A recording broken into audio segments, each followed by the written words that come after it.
شیطان کے ماننے والے ہیں، رحمان کے ماننے والے ہم ہیں جو لا الہ الا اللہ محمد الرسول اللہ صلی اللہ علیہ وسلم پڑھتے ہیں، یہ رحمان کے ماننے والے ہیں۔ باقی ان سے کہا کہ تم سب شیطان کے ماننے والے ہو، ہم تمہارے ساتھ نہیں ہیں۔ لڑائی شروع ہو گئی، لڑائی شروع ہو گئی، اور مکہ معظمہ میں رسول اللہ پر پتھر برستے تھے۔ پہلے رسول اللہ تنہا تھے، اس کے بعد آپ پر ایمان لائے ابو بکر رضی اللہ عنہ، اس کے بعد ایمان لائے خدیجہ رضی اللہ عنہ، اس کے بعد ایمان لائے علی المرتضیٰ رضی اللہ عنہ۔ جماعت بڑھتی رہی، ایک سے دو ہوتے رہے، قافلہ بنتا رہا، قافلہ بنتا رہا، مکے کی زمین تنگ ہوتی گئی۔ گھر سے نکال دیں گے، چیلنج قبول،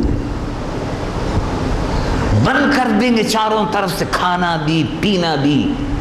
3 برس تک رسول اللہ صلی اللہ علیہ وسلم مکہ معظمہ میں شعب ابی طالب، شعب ابی طالب ایک گھاٹی ہے، محلہ سمجھ لیجیے، مکہ معظمہ کا ایک محلہ، اس محلے میں رسول اللہ اور آپ کا جو خاندان تھا اس کا محاصرہ ہو گیا۔ مکے کی بتوں کے پجاریوں کے ہنڈے، بدماش، لفنگے، اچکے مسلمانوں کو دیکھتے تھے، تانے کستے تھے، تانے کستے تھے، برائیاں کرتے تھے۔ کیا تمہارا خدا کر سکتا ہے؟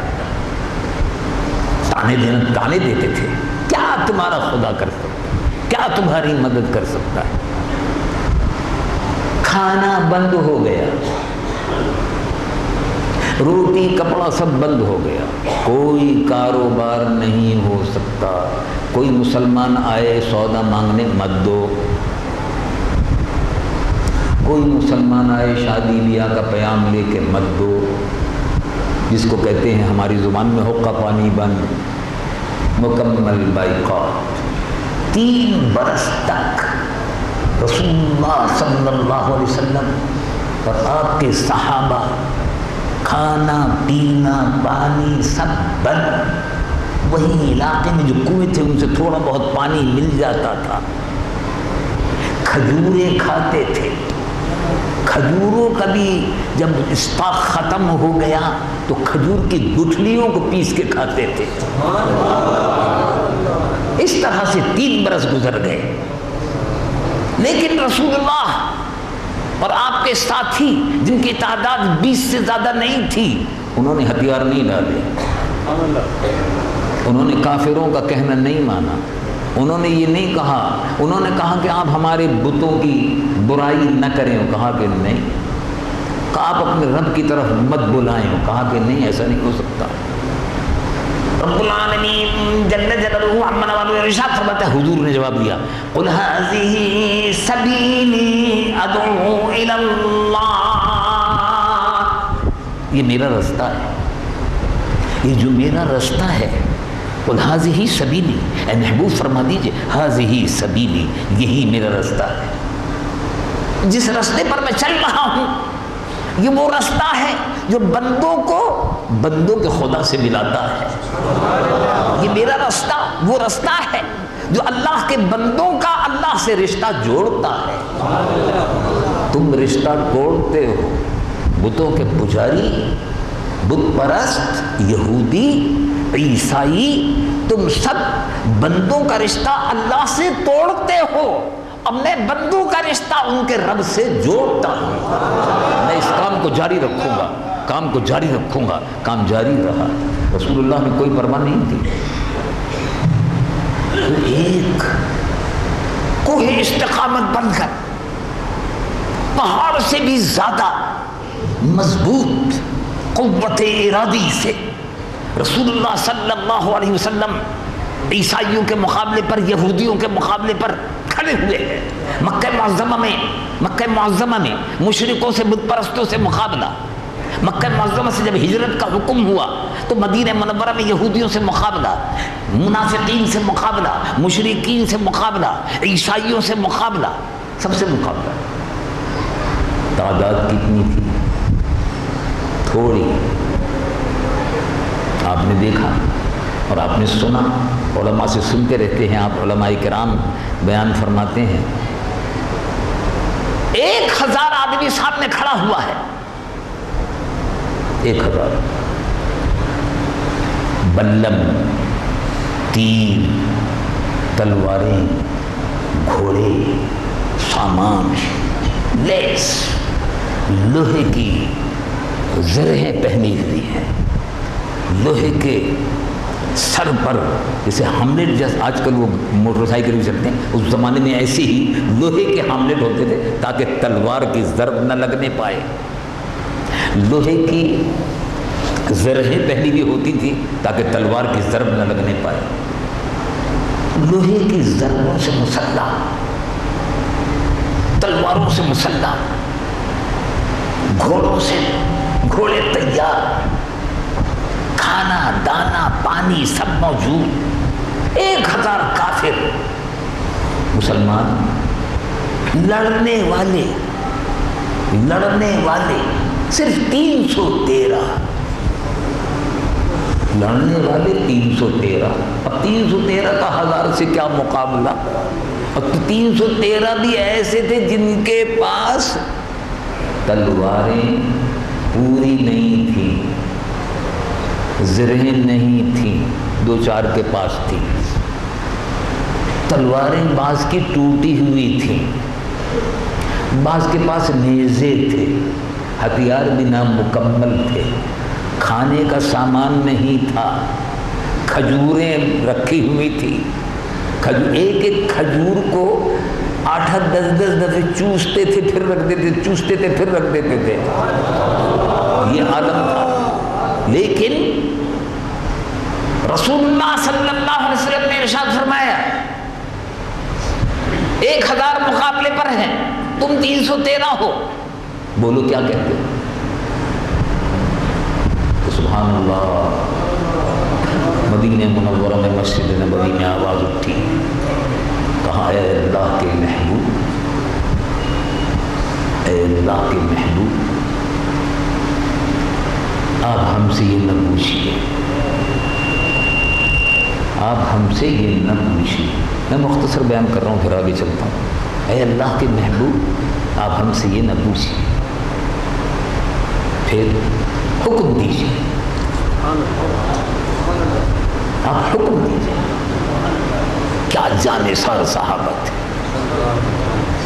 آپ حکم دیجیے. جب آپ حکم دیں گے تو ہم آپ کے دائیں، آپ کے بائیں، آپ کے آگے، آپ کے پیچھے اپنی جانوں کو قربان کرتے چلے جائیں. خون کا نظرانہ.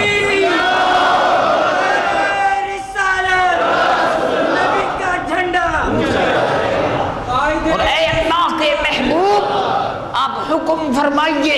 جب آپ حکم فرمائیں گے تو سمندر میں کود جائیں. اپنی جانوں کا نظرانہ پیش کریں گے. حکم فرمائیے. یہ تھے وہ اہل ایمان جنہوں نے اسلام کا دفاع کیا اپنے خون سے، جنہوں نے اسلام سے اپنے خون، اسلام کی اپنے خون سے آبیاری کی.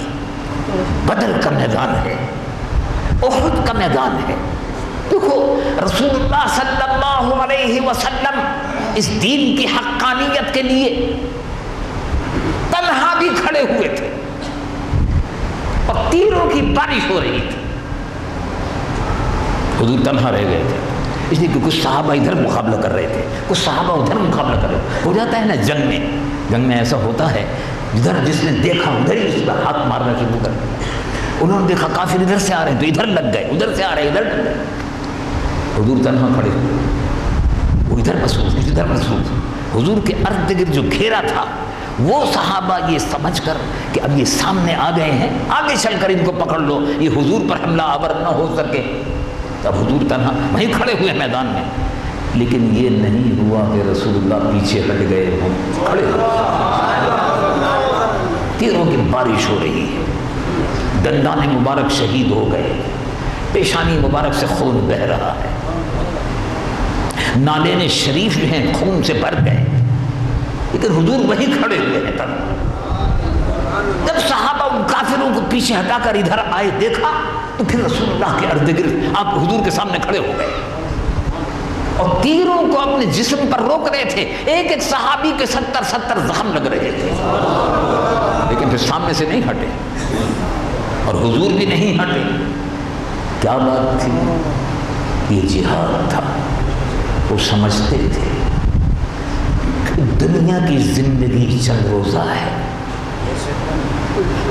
دنیا کی زندگی چند روزہ ہے، اور آخرت کی زندگی اگر سے موت سامنے نظر آ رہی ہے، دشمنوں کے سامنے، دشمنوں نے گھرے ہوئے ہیں، موت سامنے نظر آ رہی ہے، لیکن وہ مجاہد وہ یہ دیکھتا تھا کہ یہ موت نہیں ہے، یہ حیات ہے. میدان جنگ میں کود پڑتے تھے. مجاہد کی موت، شہید کی جو موت ہے، وہ موت بھی حیات ہے. اس رتبے کو حاصل کرنے کے لیے جان کی بازی لگا دیتا، اسلام کے لیے اپنی جان کو قرب، اسلام کے لیے ثواب اسی میں، اسلام کے لیے، رحمان کے لیے، اللہ وحدہ لا شریک کے لیے، کیونکہ جان بھی اسی کی ہے. اگر اسی راہ میں قربان ہو جائے تو حق تو یہ ہے، پھر بھی کہنا پڑتا ہے حق تو یہ ہے کہ حق ادا نہ ہوا. جان تو دی بھی اسی کی ہے. اللہ کے محبوب صلی اللہ علیہ وسلم کے صحابہ بدر کے میدان میں، احد کے میدان میں، حنین کے میدان میں، خندق کے میدانوں میں، ہر جگہ اپنی جانوں کا نذرانہ اللہ رب العالمین کہ کلمہ شریف لا الہ الا اللہ محمد رسول اللہ کی سربلندی کے لیے جانوں کا نذرانہ دیتے رہے، دیتے آئے، دیتے آئے. کوئی تو بات تھی،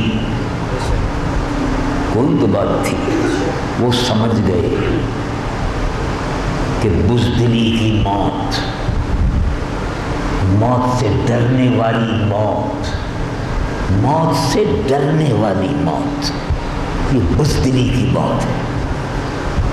اور جس نے زندگی دی ہے اسی کے لیے موت جو ہے وہ بندگی بھی ہے اور حیات بھی ہے. زندگی دی ہے، زندگی تو اللہ نے دی ہے. اس لیے اللہ رب العالمین نے ارشاد فرمایا مسلمان کی زندگی اور بندگی کا مقصد کیا ہے. رب العالمین جل جلالہ عما بعد ارشاد فرماتا ہے قل ان صلاتی و نسکی و محیای و مماتی للہ رب العالمین. اے محبوب ارشاد فرما دیجیے، اے محبوب آپ ارشاد فرمائیے. یہ آپ نے کبھی اس پر غور کیا ہوگا؟ اللہ تعالیٰ نے یہ بڑی عجیب و غریب بات فرمائی کہ یہ کہا کہ اے محبوب آپ کہہ دیجیے قل هو اللہ احد. اللہ تعالیٰ نے اپنے محبوب سے کیوں فرمایا؟ ہم سے کہہ دیتے، ہم سے کہہ دیتے، ہم سے بہت سی باتیں کہی ہیں، یا ایھا الناس یا ایھا الذین آمنوا یا ایھا الذین آمنوا یا ایھا الذین آمنوا یا ایھا الذین آمنوا، ہم سے کہہ دیتے اللہ احد. لیکن فرمایا آپ پڑھتے ہیں قل هو اللہ احد. قل آپ کہہ دیجیے، اے محبوب آپ فرما دیجیے اللہ احد، اللہ یکتا ہے، احد ہے، واحد ہے، یکتا ہے، نہ بیٹا ہے نہ بیٹی ہے، نہ باپ ہے نہ بیٹی ہے، نہ پوتا ہے نہ پوتی ہے، وحدہ لا شریک ہے.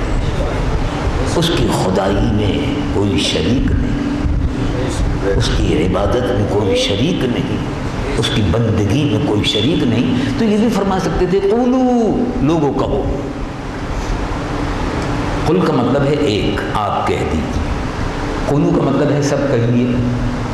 تو اللہ تعالیٰ یہ بھی قرآن شریف میں فرما دیتے قولو، سب کہو بھائی، عقیدہ رکھو اللہ احد اللہ الصمد، یہ بھی فرما سکتے تھے لیکن نہیں کہا قل آپ فرما دیجیے.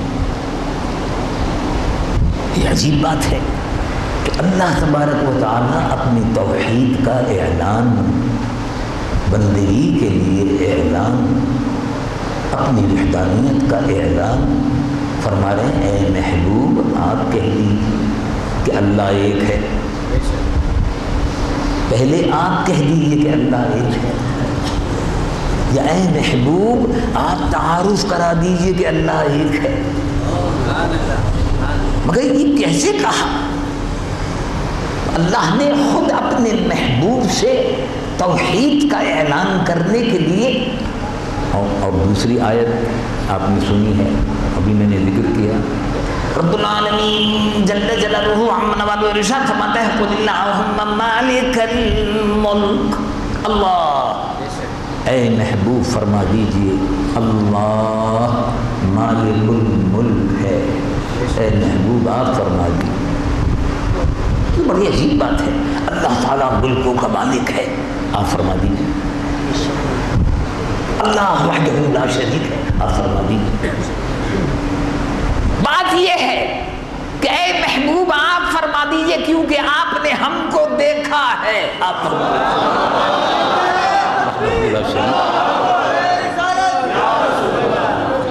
قل اللہم مالک الملک، اے محبوب آپ فرما دیجئے کہ اللہ مالک الملک ہے، اس لیے آپ نے ملک کو، ملکوت کو، زمین کو، آسمانوں کو، عرشیوں کو، فرشیوں کو، عالم علوی کو اور سفلی کو، سب کو آپ نے دیکھا ہے۔ اے محبوب آپ کہہ دیجئے بادشاہی رب العالمین کی ہے، خدائی رب العالمین کی ہے، بادشاہی اسی کی ہے، وہی مالک الملک ہے، آپ نے تو دیکھا ہے، تو آپ کہہ دیجئے۔ اللہ تبارک و تعالی جل جلالہ عم نوالہ نے اپنے محبوب کی عظمت کو بیان کیا کہ یہ وہ محبوب ہیں جن سے ملک و ملکوت نہیں چھپا، یہ محبوب وہ ہیں جن سے ملک اور ملکوت نہیں چھپا، کوئی چیز پوشیدہ نہیں ہے، یہ وہ محبوب ہیں جن سے رب نے پردہ نہیں کیا، یہ وہ محبوب۔ جب رب اور ان کے درمیان میں کوئی حجاب نہیں رہا تو پھر خدائی کے درمیان میں اور مصطفیٰ کے درمیان میں حجاب کیسے رہے گا؟ اے محبوب آپ فرما دیجیے صلی اللہ علیہ وسلم۔ تو حضور پرنور سید العالمین محمد رسول اللہ صلی اللہ علیہ وسلم خود بھی اور صحابہ بھی اپنی ایمانی قوت سے تلواروں کے نہ ہونے کے باوجود میدان جہاد میں موجود رہے، نیزہ ٹوٹا ہوا ہے موجود رہے، تلوار ٹوٹی ہوئی ہے پرواہ نہیں، کوئی بات نہیں۔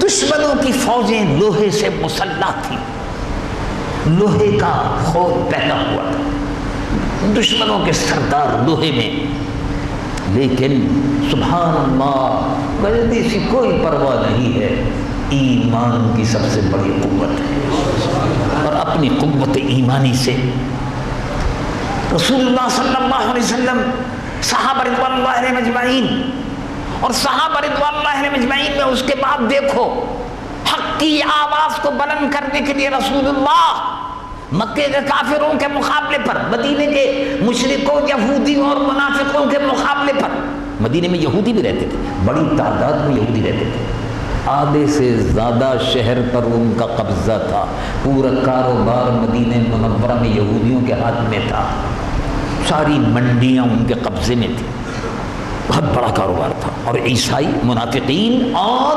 مشرکین، یہ ساری قوتیں تھیں۔ اللہ تبارک و تعالیٰ کے محبوب مکہ معظمہ میں تنہا مختصر صحابہ کی جماعت کے ساتھ، پھر مدینہ منورہ میں مختصر صحابہ کی جماعت کے ساتھ، پھر 313 کے ساتھ میدان بدر میں، میدان احد میں، میدان خندق میں اور حنین میں اور بدر میں، ہر جگہ پر رہے، اور اس کے تسلسل میں دیکھو کلمہ حق کو بلند کرنے کے لیے جابر اور ظالم سلطان کے سامنے امام حسین تنہا میدان کربلا میں موجود، امام عالی مقام امام حسین شہید کربلا، دافع کرب و بلا، شاہ گلوں قبا، امام حسین رضی اللہ عنہ بھی میدان کربلا میں تھے، رسول اللہ کے محبوب تھے، رسول اللہ ان سے بڑی محبت فرماتے تھے، وہ بے بس نہیں تھے،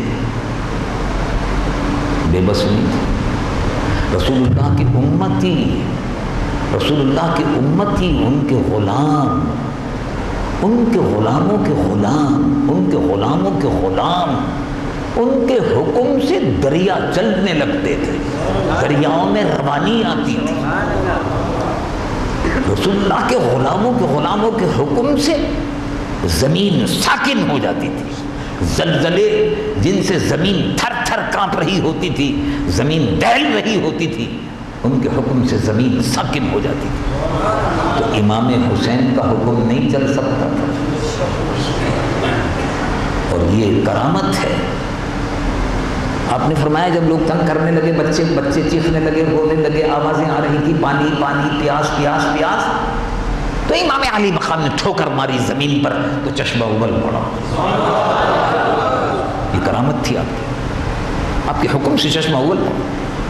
لیکن آپ نے فرمایا نہیں، حکم یہ ہے کہ اب پانی وہی پینا ہے جو نانا جان کے ہاتھ سے آب کوثر کی شکل میں۔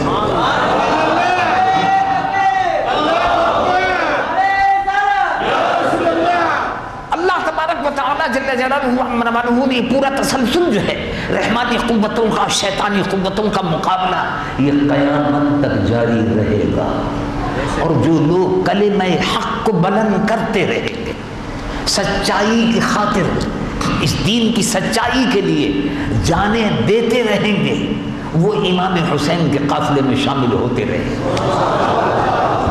اور جو لوگ کلمہ حق کو چھپائیں گے، ڈر جائیں گے، حق بات کو کہہ دینا چاہیے۔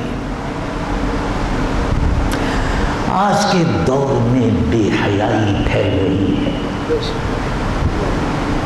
اور اب تو سب سے بڑا ستم اب یہ ہو گیا کہ اب شراب کی دکانیں بھی کھل رہی ہیں، نئے نئے پرمٹ مل رہے ہیں شراب کی دکانیں، اور شراب ام الخبائث، تمام خباثتوں کی ماں، شیطان کی خباثتوں کی جڑ ہے۔ شراب کو حضور نے ام الخبائث فرمایا، اور جو دنیا میں شراب پیتا ہے وہ آخرت میں، جو دنیا میں شراب پیتا ہے وہ آخرت میں رسول اللہ کے ہاتھوں سے آب کوثر سے محروم رہے گا۔ شراب بکنے لگی ہے، بے حیا بے غیرت لوگ، زمین فروش اور ایمان فروش لوگ، حکومتوں میں بیٹھنے والے ایکسائز اینڈ ٹیکسیشن ڈپارٹمنٹ پیسے کمانے کے لیے شرابوں کے پرمٹ دے رہے ہیں، حکومت بڑے دھڑلے سے شرابوں کے پرمٹ دے رہی ہے۔ مسلمانوں کی بہو بیٹیاں ڈانس کر رہی ہیں، ناچ رہی ہیں، ٹیلی ویژن پر بے حیائی کے مناظر نظر آ رہے ہیں۔ یہ سارے شیطانی کام ہیں، یہ سارے شیطانی کام ہیں۔ یہ ویڈیو کے ذریعے سے، ویڈیو کی دکانوں کے ذریعے سے فحش فلمیں، ناچ اور گانے کی محفلیں جو سج رہی ہیں، ان پر اللہ کی لعنت برس رہی ہے۔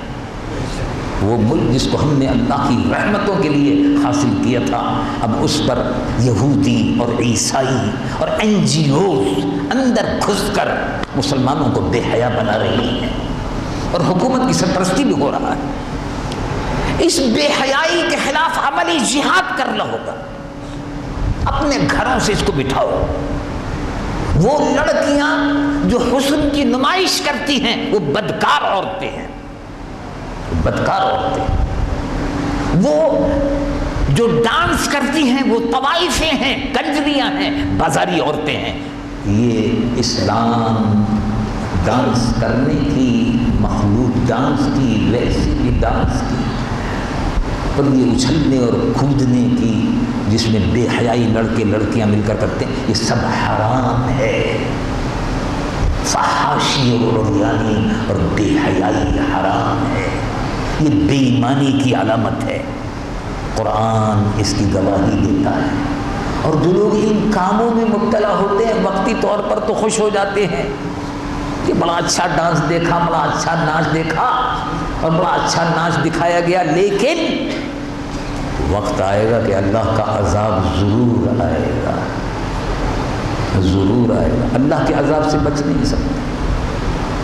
جو تباہی آتی ہے، قحط سالی آتی ہے، بارشوں کی روک تھام ہوتی ہے، رزق میں برکت اٹھ جاتی ہے، یہ سب عذاب الہی ہے۔ رب العالمین جل جلالہ عما نوالہ ارشاد فرماتا ہے ان الذین یحبون ان تشیع الفاحشہ فی الذین آمنوا لهم عذاب علیم فی الدنیا والآخرہ۔ جو مسلمانوں میں بے حیائی پھیلاتے ہیں، خواہ وہ حکومت کی سرپرستی میں، خواہ وہ انفرادی طور پر، خواہ وہ جماعتوں کی سرپرستی میں، خواہ وہ NGOs کی شکل میں، ان کے لیے دردناک عذاب ہے، اللہ کے عذاب سے بچ نہیں سکتے۔ یہ داخلی خطرات ہیں، اور خارجی خطرات میں سب سے بڑا خطرہ یہود و نصارہ کا ہے۔ پاکستان کے خلاف، عالم اسلام کے خلاف، مسلمانوں کے خلاف صبح و شام سازشیں ہو رہی ہیں۔ اللہ تبارک و تعالی ہم مسلمانوں کو اپنی قوت ایمانی کمزور ہوتی جا رہی ہے، قوت ایمانی لہو و لعب میں لگ گئی۔ قوت ایمانی کو ہم نے فحاشی اور یعنی اور بے حیائی کے ذریعے سے اپنے ایمان کو کمزور کرنا شروع کر دیا۔ حق بات کو اور سچائی کو پھیلانے سے ہم ڈرنے لگے، حق اور سچ کی آواز کو بلند کرنے سے ڈرنے لگے، اور موت کو ہم یہ سمجھتے ہیں کہ فلاں کام کے کرنے سے زندگی شاید کم ہو جائے گی۔ ایسا نہیں ہے۔ اللہ رب العالمین جل جلالہ عما نوالہ کا وعدہ سچا ہے۔ وہ ارشاد فرماتا ہے اگر تم اللہ کے دین کے مددگار بن جاؤ، رب العالمین جل جلالہ عما نوالہ ارشاد فرماتا ہے ان تنصروا اللہ، اگر تم اللہ کے دین کے مددگار بن جاؤ، رسول اللہ کے دین کو عملی طور پر نظام مصطفیٰ کو نافذ کرنے کے لیے اللہ کے دین کے سپاہی بن جاؤ، تو کیا ہوگا؟ رب العالمین جل جلالہ عما نوالہ ارشاد فرماتا ہے ان تنصروا اللہ ینصرکم ویثبت اقدامکم، اللہ تمہاری ضرور مدد فرمائے گا اور تمہارے قدموں میں مضبوطی اور ثبات عطا فرمائے گا۔ مددگار بن جائے، ظلم کے خلاف آواز بلند کی، اللہ کے دین کے مددگار بن جائیے، برائیوں کو مٹائیے، نیکیوں کو پھیلائیے۔ خیر امت مسلمان کا کام یہ ہے کہ وہ نیکیوں کو پھیلاتا ہے اور برائیوں کو مٹاتا ہے۔ اللہ تبارک و تعالی ہمیں اس فرض کے ادا کرنے کی، مجھ کو بھی اور آپ کو، ہمیں سب کو، میں بھی گنہگار ہوں، اللہ تعالیٰ مجھ کو بھی اور آپ کو بھی، ہمیں سب کو توفیق و سعادت عطا فرمائے۔ وآخر دعوانا الحمدللہ رب العالمین۔ سنت